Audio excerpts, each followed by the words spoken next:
Dažymas – tai nebrangus būdas atnaujinti plytelėmis dengtus paviršius sausose vidaus patalpose, tokiose kaip virtuvė ir tualetas.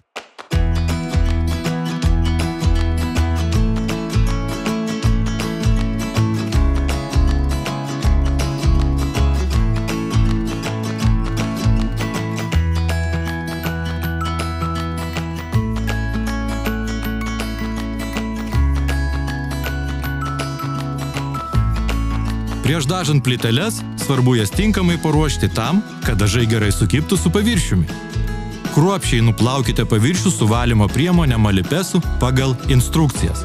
Pašalinkite riebalų ir kalkių likučius, nuplaukite ir nusausinkite paviršių.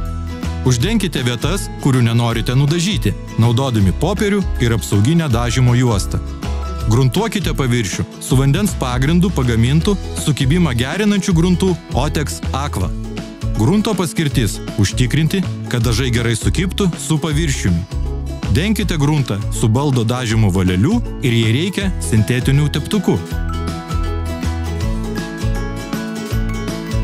Kai gruntas išdžius, dažykite 1-2 sluoksniais pasirinkto atspalvio dažais Luja.